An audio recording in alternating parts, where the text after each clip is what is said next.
Good morning, everybody. I call this meeting to order. Welcome to meeting number 16 of the House of Commons Standing Committee on Finance. Today's meeting is taking place in a hybrid format. I would like to remind participants of the following points before speaking. Please wait until I recognize you. For those participating by video conference, I'll skip that part. For members participating, please raise your hand if you wish to speak. The committee clerks and I will do our best to maintain consolidated speaking order. A reminder that all comments should be addressed through the chair. Pursuant to Standing Order 1082 and the motion adopted on Monday, September 22nd, 2025, the committee shall resume its study of the use of offshore tax havens. I would like to welcome both our witnesses today. You will have 5 minutes for your opening remarks, after which we will open the floor to questions. Today we have from the Royal Canadian Mounted Police, Chad Babin, Assistant Staff Sergeant for the Federal Police Criminal Operations Financial Crime, and Michael Sagbini, Chief Superintendent, Director General, Federal Police Criminal Operations for the Financial Crimes. So I'll give either one of you or both of you 5 minutes for your opening statement. Good morning, Mr. Chair and honorable members of the committee. My name is Chief Superintendent Michael Sagbini. I'm the Director General for Financial Crime with the Federal Policing Criminal Operations at the Royal Canadian Mounted Police, the RCMP. I'm also joined with Acting Staff Sergeant Chad Babin, who's a subject matter expert in financial crime within our Federal Policing Criminal Operations. I am honored to speak to you all today from the traditional territory of the Algonquin Anishinaabe people. I'll begin with a brief description of the RCMP's role. Financial crime is a priority for the RCMP and is part of its mandate to protect Canada's economic integrity. We work closely with the Canada Revenue Agency, the CRA, which is the lead department responsible for investigating tax evasion related to offshore tax havens. As you know, the CRA has its own investigative capacity through its Criminal Investigations Directorate and is well positioned to investigate tax evasion cases in close collaboration with law enforcement agencies like the RCMP.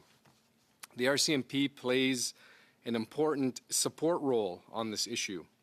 We are not a primary recipient of tax information, but may become involved in investigations, especially when they intersect with other criminal activities such as money laundering, fraud, and corruption.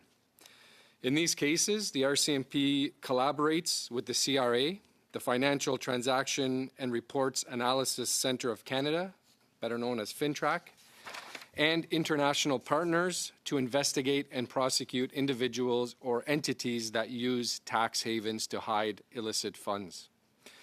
We know that tax evasion and other tax crimes have serious consequences as they lower government revenue and undermine public trust in Canada's tax system. Tax-related crimes are also part of complex schemes that allow criminals to benefit from the proceeds of their crimes and use those funds to further their criminal activities. Proceeds from illegal activity are routinely wired through tax haven jurisdictions whose opaque financial structures such as offshore banks, shell companies, trusts, law firms decouple illicit wealth from its original owner. In the Government of Canada's 2025 National Risk Assessment of Money Laundering and Terrorist Financing Tax Evasion is listed as a high money laundering threat to the Canadian economy. Unfortunately, we know that sophisticated organized criminal groups use complex money laundering networks to leverage the global financial system to hide income and assets. This often includes using offshore locations and companies to hide and launder large amounts of money. Tackling this through a multi-agency and law enforcement approach can be effective. For example, you may be familiar with Project Collecteur, a joint investigation between the CRA's Criminal Investigations Directorate and the RCMP.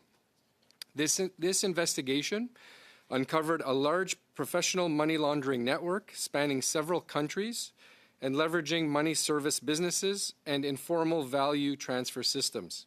Several people were charged and convicted as a result of this investigation, including for tax evasion and related crimes.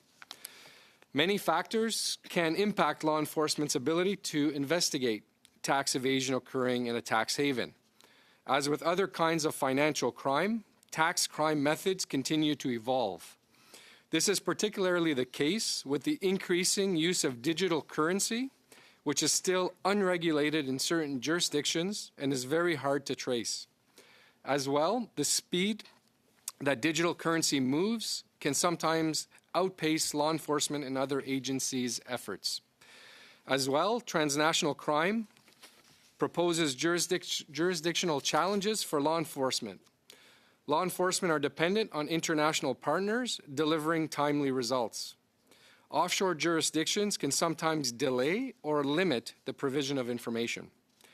That said, in recent years, progress has been made in Canada and in other countries to address gaps that allow for criminals to use tax havens for their benefit. For example, new laws and regulatory requirements in Canada around beneficial ownership will assist in organized crime and money laundering investigations by Mr. identifying the Sagbini, real individuals. Thank you. That's 5 minutes. Thank you, Mr. Chair. I'm well, ready to answer any questions you may have. Thank you. We'll move into our first round for 6 minutes, starting with Ms. Kabina. Thank you, Chair. Thank you very much for your remarks, Mr. Sabini. You brought me back to the days of when I was working in the financial sector, and we know, I think you hit the nail on the head in that these criminals are highly sophisticated. They're very fast. They adapt, and these schemes are highly complex, and they change all the time. And oftentimes, when you take a step back, you think, well, how is the law and the rules ever going to keep up with them, right? Because they're around the world, but at the same time, for the average Canadian who is working incredibly hard and abiding by the rules and paying the taxes, it can be also extremely frustrating to know that not only is the tax code so complicated that only the highly sophisticated, the people that are extremely wealthy to be, and the ones that are able to afford sophisticated lawyers and accountants will be able to find the loopholes and not pay taxes, and that's frustrating to the average Canadian. But my question to you is, what do you see as the biggest risk right now in terms of money laundering, tax evasion, and financial crime? Because it happens all day, every day, and how do we as a country keep up with that? Thank you for your question, and through you, Mr. Chair. It's very true what you're saying. The organized crime elements are using very sophisticated methods in sheltering their money. They're using cryptocurrencies. Cryptocurrencies are very difficult to trace in some instances. They're using different types of wallets that are not the typical ones that we would know that are above ground. So it becomes very difficult to have to trace it, and layering of the companies. And sometimes we have lawyers that are named in these companies, and then you've got lawyer clients, solicitor privilege, which also becomes an issue. Some of these lawyers are willingly doing it, some unknowingly doing it. So it becomes a very difficult task from a law enforcement perspective. We are looking at it from the crime. We're not looking at the tax evasion side of the house. That's a CRA mandate. We're looking at the predicate offenses, the drug trafficking that's leading to the money laundering, the frauds, the sophisticated frauds, the large frauds that are the predicate offense that are allowing them to move large funds, across. What is the biggest risk? Like, what should we, as parliamentarians, focus on? Because this, like I said, happens all day. Yeah. Every single day. Yeah. So what is the best way to target? So maybe I'll pass the question over to Chad. He's in some of the working groups, so he may be able to give you a more detailed answer there. Yes, thank you.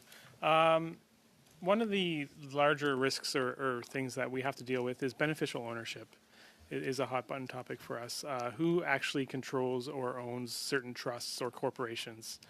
Certain low tax jurisdictions have allow complex setup of trusts or corporate registries, and finding out who the actual owner of those is a challenge for the police, especially when dealing with our international partners in certain jurisdictions. Yeah. And do you have a sense of the volume of investigations? Like, how many investigations would you typically do in a year? I do not have that number with me, but I would be happy to provide that after. Okay. And out of the investigations, just roughly speaking, maybe percentage-wise, how many would be actually convicted? That I don't know as well. That PPSC would, our Crown Counsel, or the courts keep track of that number. Okay. And I suppose on average, how long would an investigation take? That's a good question. So some can be rather quick, and some can be quite lengthy, years. Even I'll call it a simple financial crime investigation is many months. It's not a week or two thing. But yes, several years in most cases leading up to the charges to go to trial. Thank you. And how big of a problem do you think is the misuse of offshore tax havens and tax evasion when it comes to financial crime and its impact on Canada's economy and tax system? Well, the numbers, I don't know exactly how much is in tax havens. I mean, it does have a large impact. I mean, those are, that's revenue that, we don't see or is provided to the government. As we alluded to earlier, the tax evasion side of the house is a CRA mandate where we're looking at the actual crime that's being committed for the money to be procured for them to send it overseas. So we do work in collaboration with CRA, but from a tax evasion perspective, that's totally on their mandate. Last question, but very quick. How do you ensure the so-called bad actors in our society are held accountable for their financial crimes? Just a quick answer, please. I'm sorry? Quick answer. Quick answer, yeah. I mean, we're working very diligently. We're trying to, especially with fraud, where, as you mentioned, law-abiding Canadian citizens are being defrauded, et cetera. We are working very hard to hold everybody that is committing these crimes accountable to the highest standard possible. Thank you. That's around. Next, we have Mr. Sawatsky and Mr. Littell. Thank you, Chair. And thank you for coming in today and also for all of the important work that you do. The Canada Financial Crimes Agency came out in Budget 2025. I was wondering if you could perhaps elaborate on how the RCMP is going to align its financial crime expertise with this new agency so that Canada has a modernized capacity to investigate offshore tax evasion? Yeah, so obviously it's in its infancy stages, and we're not sure exactly how the agency is going to look.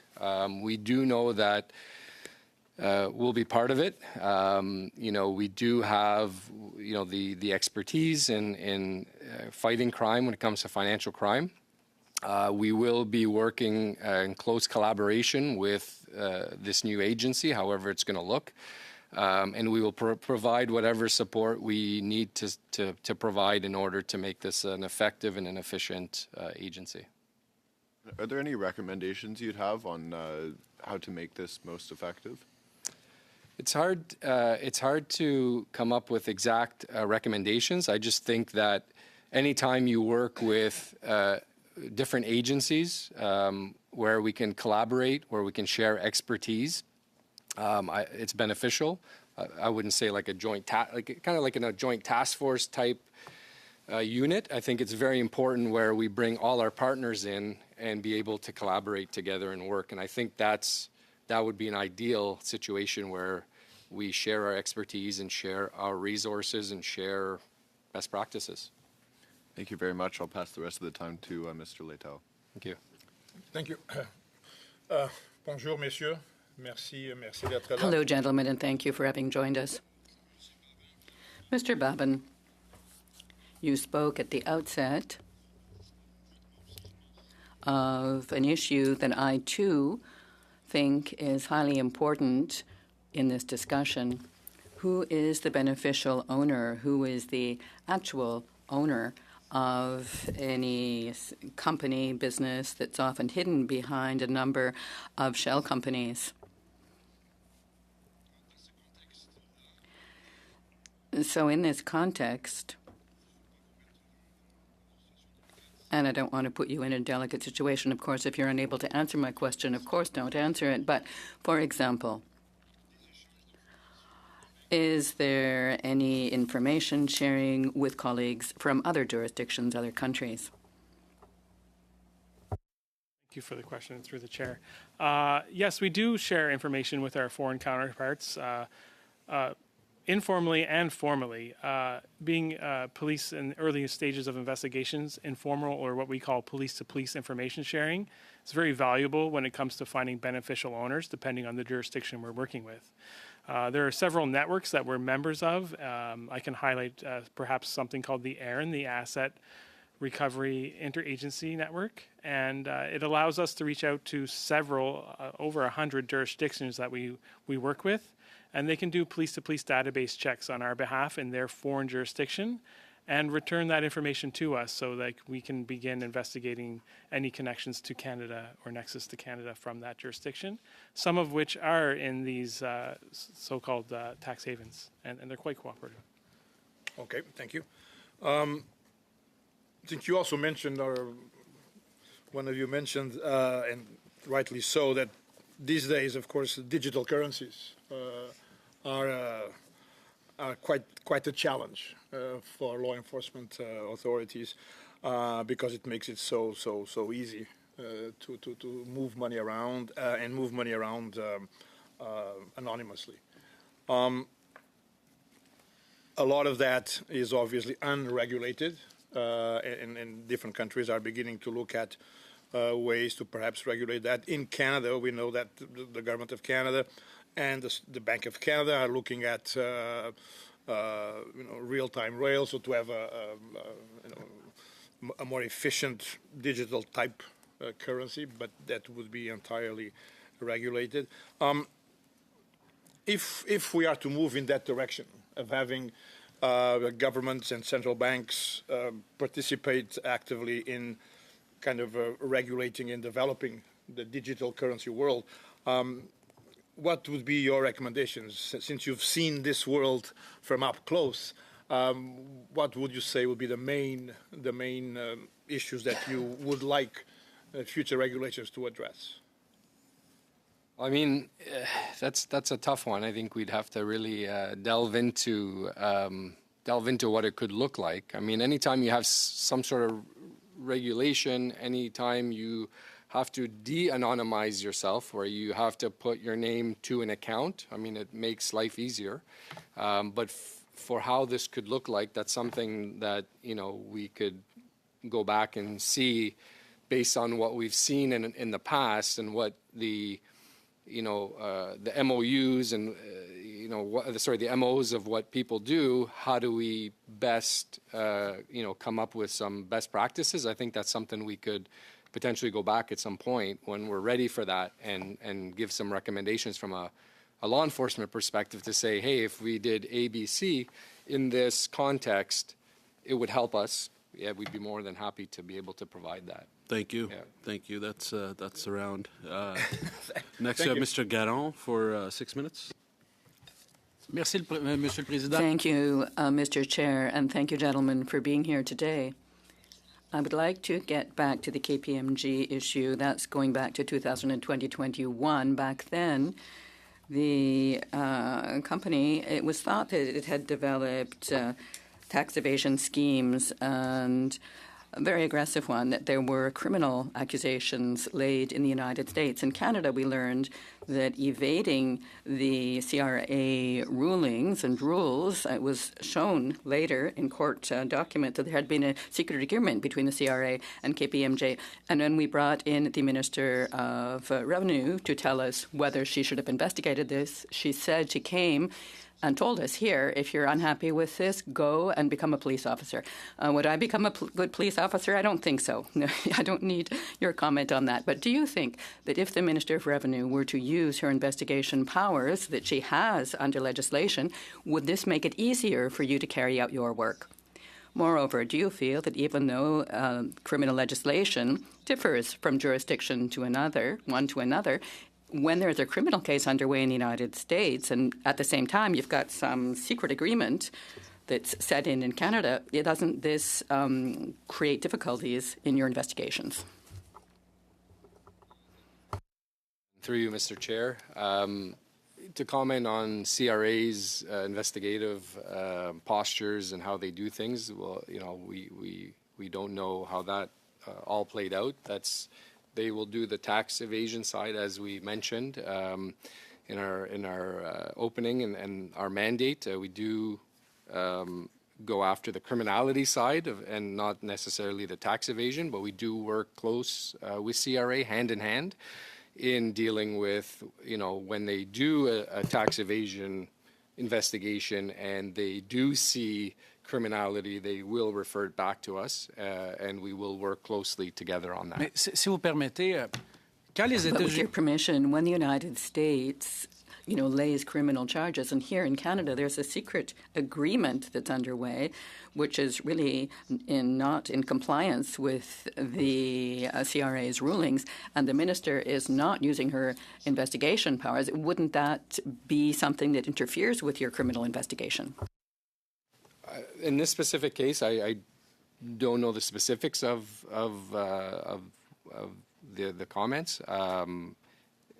CRA does their independent investigation, and if they do find that there is criminality in what they've uncovered within their investigation, then they will hand it over to the RCMP, and we will work hand in hand with them on whatever investigation. Donc, j'en comprends que si la RC a de All right, I l'information... understand from that if the CRA has information to the effect that there might be criminal behavior, but that for some reason decides not to send the file over to you, you can't investigate. Well, we can, if we see that there's criminality that's part of the tax evasion, then yes, we will investigate in parallel to what the CRA will also investigate. Tout en ayant besoin de l'information que la RC But you pourrait... would need the information that the CRA would be in a position to provide you with, yes? I can't force CRA to give us information if it doesn't meet under their mandate, or maybe they received it from a partner that they can't share with us. So there's different situations that may preclude them from being able to share. I can't speak specific to this case, but it's possible that they couldn't share for whatever reason. How they obtained it, I'm not quite sure, so I can't really speak to that specific topic. Merci. J'aimerais revenir sur la Thank question... you. I'd now like to get back to stablecoins, to virtual currency that work using blockchain technology. We understand that the government has stated that it intends to issue a official stablecoin.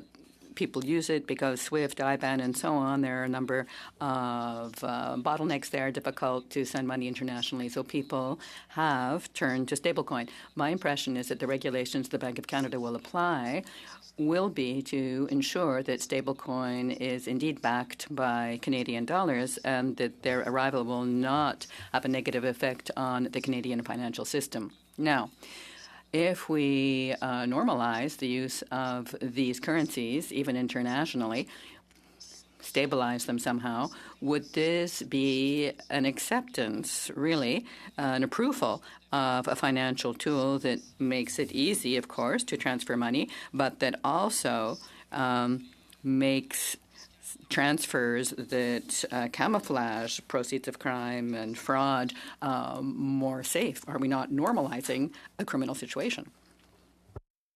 the use of cryptocurrency itself is obviously it's not illegal. You can go buy a vehicle using a Bitcoin, right? It all depends on how you've obtained, did you sell narcotics to make your 100 million to put it into cryptocurrency to move it? That's the issue. It's not necessarily the issue of having a stable coin versus an unstable coin. It's more of us being able to trace the illegal funds that are making it Donc, through. avec les 15 secondes qui me restent, donc So le with fait 15 seconds I have left, having a stable coin, an official one, would not necessarily make your work easier or worse. Well, I mean, it's very situational dependent. It doesn't mean if we have an unstable or it's irrelevant if it's stable, unstable. We're looking at, from a law enforcement perspective, we're looking at the crime that's being committed for that to go into cryptocurrency, whatever you want to call it. So the powers that decide on how you want, stable or unstable, really at the end of the day, from a law enforcement perspective, we're looking at the criminality that goes behind how they made the money and how they're moving it. Thank so you. It's just a tool of Thank you. moving it. Thank you very much. Next, we have Mr. Lefebvre for 5 minutes. Merci, Monsieur le Président. Merci. Thank you, Mr. Chair, and thank you to our witnesses for being here with us today. You said, and you brought it up just recently, that methods have become more and more sophisticated. Cryptocurrency is a new reality, pretty new at least. And you've mentioned tracing where the cryptocurrency came from or what it is a proceed of. So how could we, as lawmakers, elected officials, help you with new regulations that could make your work easier? How can we be your partner in improving your work? It's on to Acting Staff Sergeant Chad, who may have some ideas based on some of the groups that he's working with. Yes, thank you for the question and through Chair. Any legislative changes to improve access to banking transactions, including cryptocurrency transactions, are always being looked at by us and through our Government of Canada partners. We also work collaboratively with many of our Government of Canada partners on disruption efforts, especially around movement of funds. So should we not be able to necessarily criminally investigate something, we are looking at how to leverage different powers of different Government of Canada departments to mitigate criminality, prevent criminality, and basically make criminal activity in Canada difficult so that people will either cease or move on. Also increased tracing or analytic tools are always heavily leveraged by police. Cryptocurrency is traceable, and we do trace it. And we use different technologies for that, including exploring AI options to help us make networks behind that. Merci beaucoup. Thank you very much. In a 6th of November press release, you mentioned that only 5 to 6% of fraud incidents and laundering criminality in Canada are brought to your attention. You have a new international system allowing people to report on this. Could you tell us a bit more about this new program? That's something we can go back on. I want to give you more of a fulsome answer to that. So if we can come back with a written response on that with the international organization, can you just maybe give me more specifics as to which group you're referring to? Ben, écoutez, on l'avait ici. Well, listen, we had it here in the 6th of November press release, the new International Cybersecurity and Fraud Information or Informant Program. This is something that you issued. So could you just give us a quick overview of the new system that you helped set up?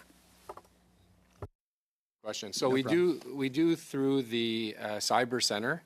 We do have if you want to call it like an intake, where people can report their frauds and anything that they've encountered. As we know, there's multiple frauds that are happening from a bank sending you, or a alleged bank sending you a message, to romance scams. There's a lot of frauds that are happening that it allows a one-stop, if you want to call it a one-stop shop, for the Cyber Center to receive all these frauds, and it gets dispersed, depends if it should go to a police of jurisdiction. If it happened, let's say, in the city of Montreal, we'll work with the Montreal police, or wherever the jurisdiction is of that crime, we will work with whatever police or jurisdiction to fan out those complaints and allow the police to deal with all those specific complaints.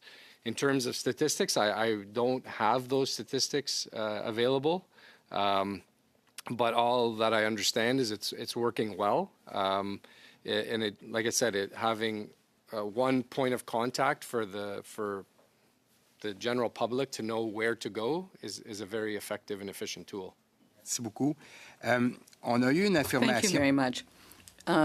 We were told that tax havens constitute a method to ensure that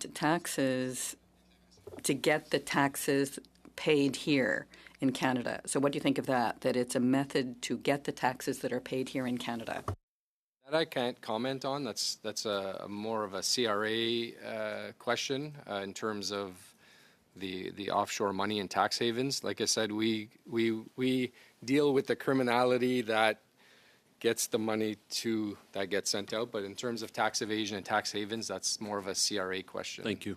Thank you very much. Thank you. Next, we have Mr. McDonald for 5 minutes. Thank you, Mr. Chair, and thank you to the witnesses.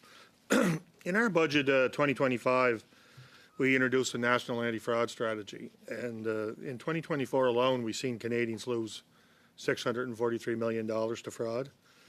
So that was a 300% increase since 2020, with only a small fraction of those scams been reported for investigation. So from the RCMP's perspective, what factors are driving this rapid rise in fraud, particularly the scams that are targeting seniors, and how is your policing adapting to the investigations of this higher technology fraud? Yeah, so thank you for the question, and through you, Mr. Chair.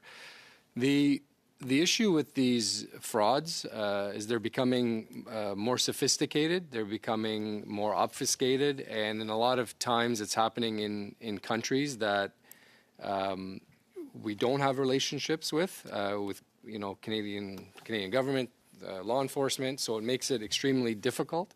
Some of these countries, there's rampant corruption, so if we do deal with the local police, there's nothing's going to come of it. Some instances there potentially the government or police are involved, so it makes it extremely difficult. There's also an education piece, I think, that we need to really push to our seniors, to even our young folks who are on cell phones, and they're moving so fast and they're just clicking and they're not even realizing what they're clicking. Next thing you know, they're in some sort of scam, or now someone's got access to their phone or to their bank account information. So I think education is a big piece for us. But these are really long, drawn out, in some cases they're using, different email servers to obfuscate where they come from. Is it in a country we can't deal with again? So it's sophisticated.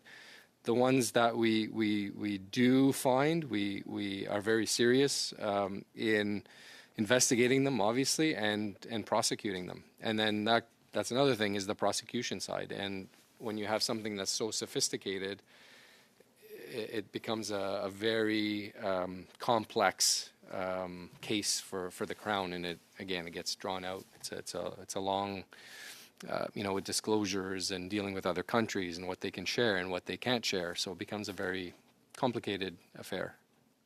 So your answer kind of leads me into another topic, and it may be varying a little bit from tax avoidance, but I've had interactions with constituents very concerned with sextortion and the online harms bill was introduced last year, but it didn't pass, and now we're going to be introducing new legislation. Would you comment on, I mean, the ability to prosecute these offenders who may be based in a foreign country like Nigeria, for instance, in the situation I'm referring to, where do we put the onus? Does it have to go on the platform providers? And I'm talking about youth or, you know, teenage children. I think there's a role to play. I think everyone has a bit of a role to play there. I think service providers, I think there's a role there to play as well. But you're absolutely right.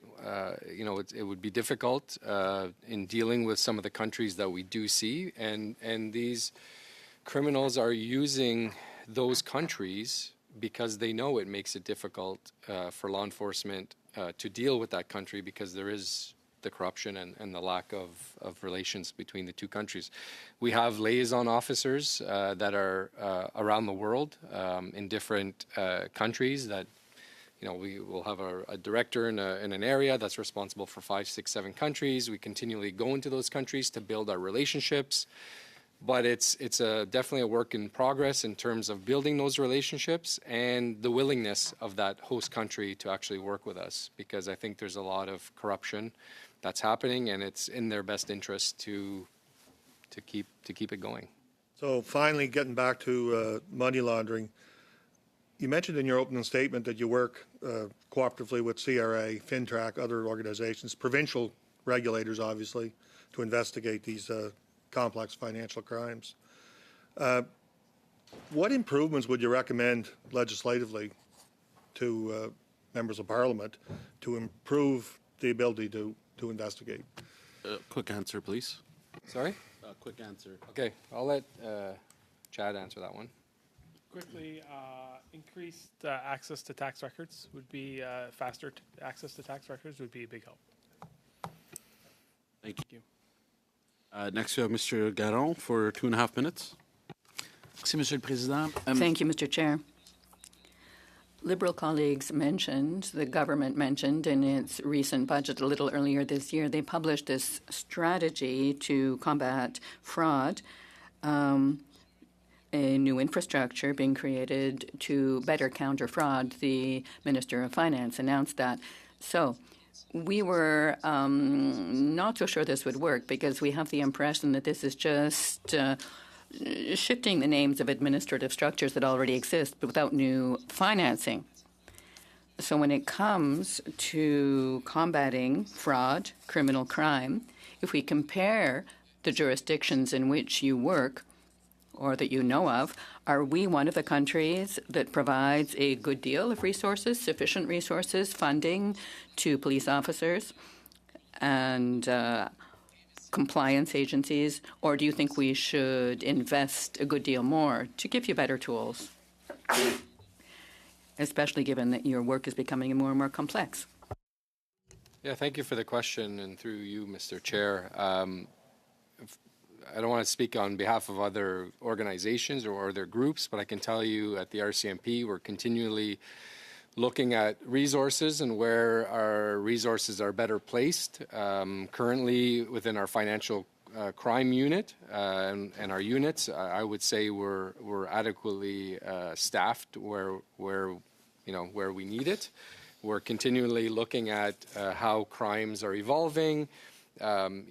Today we might have an investigation, a big investigation in cryptocurrency. We might take some of our money laundering folks and augment that, person power, if you want to call it, and vice versa. So we're constantly evolving and looking at where we can better put our si vous me permettez de vous interrompre, plus But if I may succinctement, interrupt, a little more succinctly, do you feel that in the complex financial world of today, do you think that the RCMP lacks financial resources to really fulfill its mission? I think, if you're asking me, I think anytime we have more resources anywhere, I think having more resources in anything is more efficient. You can always do more with more, obviously. but I think we have the resources to adequately do what we're doing today. You know, there's always evolving technologies. There's, you know, you had mentioned technologies. You know, there's technologies that we're always looking at to enhance, you know, cryptocurrency tracing, cryptocurrency wallets, et cetera. There's things that we're always looking at to try to enhance, because as you know, when the criminal gets ahead, we're a little, you know, it's almost like a cat and mouse game that we're trying to always get there. Thank you, Mr. Sagbini. That's the time. Thank you. Next, we have Mr. Kelly for 5 minutes. Chair, do you find that criminal organizations, the ones that you investigate, is it common for them to use tax havens to hide their gains and both to hide, I guess, their gains from the police, but also from law enforcement, but also to avoid taxes? Yeah, I can start, and then maybe Chad can jump in. Thank you for the question. I do believe, yes, they do use tax havens to hide and launder their money. They also, you know, use the cryptocurrency exchanges as well. That's another piece. But yes, in short answer, yes, they do. I don't know if Chad, if you want to add anything to that. That's good. That's the answer. A good answer, or a complete answer. Which leads to my next question. The CRA told us a few weeks ago that they had only referred and had successfully seen through 14 prosecutions for offshore tax avoidance since 2000, so a little less than 3 per year. How many charges have you laid in relation to, let's even go the broadest category of files that you investigate? Like, how often are you laying charges for tax avoidance, or fraud, money laundering, all the things under your? So there's a distinction there between the predicate offenses and the money laundering, and then just having your money in a tax haven. Having your money in a tax haven on its own, for us, that's a CRA mandate. It's not a crime, right? I'm asking. So for these predicate offenses, which could be any of a number of things, how often is your department, as the senior, so the national organization, investigating? We'd have to get you the statistics if that's what you're looking for. We don't have it on hand. And then I think the important thing to your question, too, if I may ask, is you were talking about prosecutions versus charges? Yes. Because that's two different things, right? I understand, but charges are what you do. That's why I'm asking you about charges. Exactly. So we can come back with that. Okay. We don't have that statistic on hand. Okay. Let me ask about cooperation with the CRA. So you are investigating predicate offenses. You're leaving just simple people that are taking lawfully earned profits and not paying taxes on it. That's the CRA's issue. But you are dealing with in cases where the profits are not legally gained. Do you find that you have, in your cooperation, are you a net sender or recipient of information with the CRA? I presume you refer files to the CRA. We do refer to the CRA. The CRA will refer something back to, let's say in an example of they're looking at a tax evasion, simply a tax evasion, and then they come across a criminality that comes with it, then they'll refer it to us. So it's a two-way street. We'll refer either way. And sometimes we would collaborate together. Sometimes we work independent of each other. I got lots of questions and little time. I want to ask about financial institutions.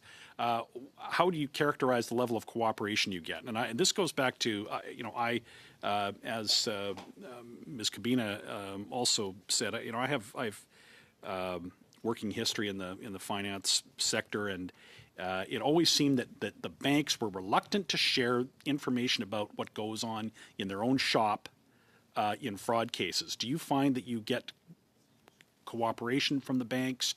Is it getting better or worse? So we have great cooperation with the banks. We're, the new IMLIP, the Integrated Money Laundering Intelligence Partnership, that was announced. We're working closely with the banks on information sharing. We're in the process of information sharing agreements with the banks to enhance our You have envelopes. agreements that are not executed yet, but you're working on them? Yes, correct. Okay. One last question. The former finance minister had, goes along with a question we had earlier about legislative steps. I think Mr. McDonald asked about that. So one of the former finance ministers had called for a review of the Proceeds of Crime, Money Laundering, and Terrorist Financing Act. It's overdue for review. It hasn't happened. It doesn't appear to be picked up by the government currently under the new minister. How important is that, and what would you like to see from that review? Just a quick answer, please. Yeah. Reviewing of any legislation and keeping up to date is always important. And with that, any review in our world, information sharing is always a key factor to look at. Thank you. Next, we have Mr. Turnbull for 5 minutes. Thanks, Chair. Superintendent, I'll start with you. So you had mentioned in your opening remarks that some progress had been made with new laws and regulations. I wondered if you could comment on, I know the beneficial ownership registry is about to come into effect, will be operational by the end of 2025, which is this year, so that's coming very shortly. And you had started to say when you ran out of time, just how that was one of the things you could cite as helping with these very complex cases. Could you speak to how meaningful the beneficial ownership registry is for your investigations? Yeah, absolutely. And thank you for the question. And through you, Mr. Chair, it allows us to start unraveling, if you want to call it, or unpeeling of the onion in trying to figure out who is actually running these companies as opposed to having it extremely layered. So just having that registry on its own might seem like a simple tool, but it's simple but strong in terms of allowing us to properly conduct our investigations. Great. Similarly, I wondered if you could comment on whether I think there's been some additional federal resources dedicated to kind of going after the professional enablers they're referred to. You know, these are the lawyers, accountants, consultants, and others that help enable people to set up these complex structures that end up avoiding or evading taxes. Can you speak to whether there's been any progress on that front? Do you want to take this one, Chad? Sure. Yeah. Yeah, thank you. Yes, we work with CRA specifically through our IMLET teams, our Integrated Money Laundering Investigative Teams. They're located across the country and in key areas. Their mandate is to investigate professional money launderers and enablers. They've been, I believe, about 5 years in existence, and we've seen a lot of success through those units. Collect R is a good example of a file out of one of those units, the one that Sir spoke about. Thank you. Okay, great. So those are two useful, sounds like initiatives that are making some progress. How about the whole of government national anti-fraud strategy, which we announced, and the Financial Crimes Agency? Do you think that's going to aid you in being able to crack down on some of these complex financial crimes? So I think with the Financial Crime Agency, I think it'll be a way for us to work hand in hand in terms of having potential expertise there, maybe more on the civilian expertise side that could assist in certain complex investigations. I think from a fraud perspective, I think there's a lot that can be done in terms of how many times do we get messages a day on our emails or text messages that are fraudulent. So I think maybe having kind of like a clearinghouse of sorts might be beneficial there to allow it to be looked at, because I'm sure some of the people behind it might be doing it not just doing one fraud, multiple frauds. So right. It'll be allowing us to put it together. Yeah, and I know we've also committed to hiring another 1,000 RCMP officers and increasing resources to federal prosecution service, which you had mentioned earlier. I'm assuming that those resources are going to help aid in your investigations as well. You had mentioned earlier that you felt you were fairly adequately resourced in your unit.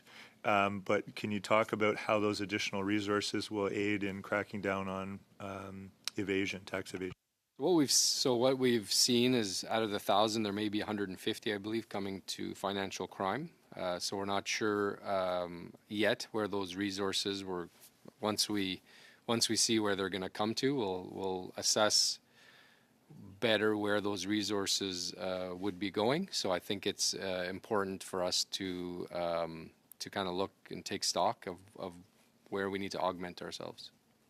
And the Federal Prosecution Service, I assume that that's going to help to prosecute some, I know the other members were not to speak mentioning. on their behalf, but I'm assuming, I would just, as a assuming person, saying that if you had more prosecutors, more would go through the courts. That's just an assumption, but... This is certainly why the government has made, I think, additional commitments, so that's great. Any additional clarity you can give us on any other progress that you had referenced in your opening remarks that you didn't get a chance to finish?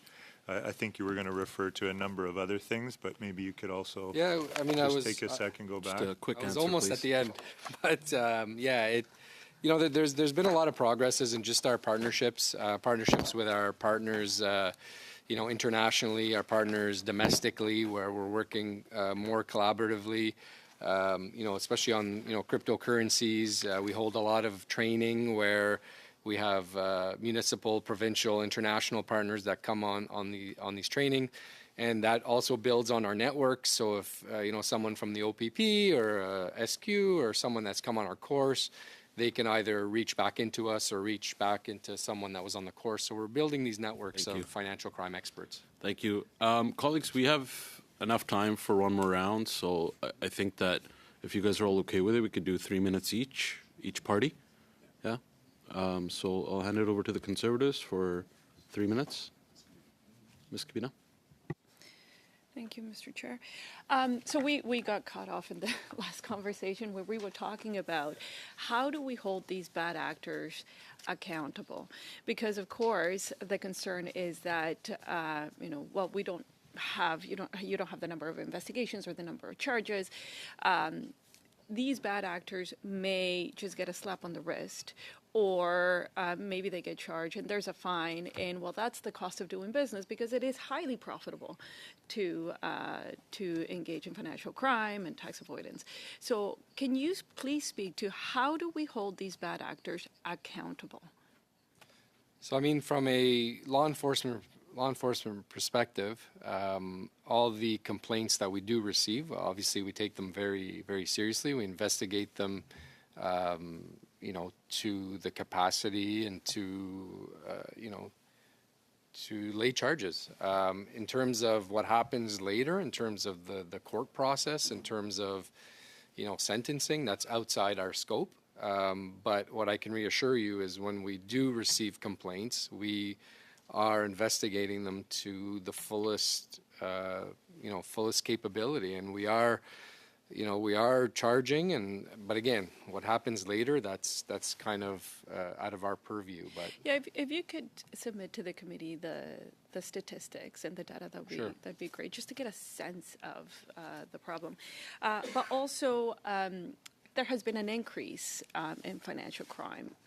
Can you speak to why do you think this is the case? Like, what's driving this increase? I think part of it, and Chad, you can jump in as well, but I think part of it too is, everything's electronic. Everything's electronic now. Most people are banking electronically. Most people are on their phones, emails. It's easy. You're more easily susceptible to being defrauded just by the mere amount of data and electronics that we use on a daily basis. We've got elderly now that might not necessarily know how to use these technologies. There's AI, there's the deep fakes. Like, we can talk about this for half a day on how much how you can be defrauded. I think it's just because of the technologies today and how they're easily accessible. Thank you for or that. exploitable. Sorry. Yeah. And based on your experience, what are the weaknesses in Canada's corporate financial and reporting systems that are most commonly exploited by individuals or corporations using offshore tax havens or financial crime? A quick answer, please. Yeah. Do you want to take that one? Quick answer would be, beneficial ownership and transparency in trusts. Thank you. Next, we have Mr. Swatsky for 3 minutes. Thank you, Chair. Could you speak a bit more about the increase in AI deepfake scams and what are some of the most common methods used? So thank you for the question. Through you, Chair, I mean, some of the stuff we've seen is the AI deepfakes, where it's voice recognition, where your bank, let's say, has a voice recognition feature, and someone has your voice and uses that to authenticate. We've seen where emails come through to a company saying, "Hey, I'm so-and-so CEO. Can you please forward, $50,000 to this company where, they just did they did ABC for us." So the technology of AI in terms of like the deep fakes and the facial and the voice is what we've seen now. I don't know how that's going to morph. It might morph into something more complicated or more sophisticated, but that's what we're seeing on the surface right now. Thank you. And when it comes to text message scams, I know a lot of people get, in fact, during this conversation, I got a text message scam of "we are hiring." So where are these coming from, and how can we start trying to stop these text messages from coming in? So it's a great question. We do have we are working with some of our telcos to say, how is this happening? How are the numbers being spoofed? Obviously, the number you received it from, if you call that number back, it'll be some person that just answers and hello, and you're like, "Hey, did you just call me?"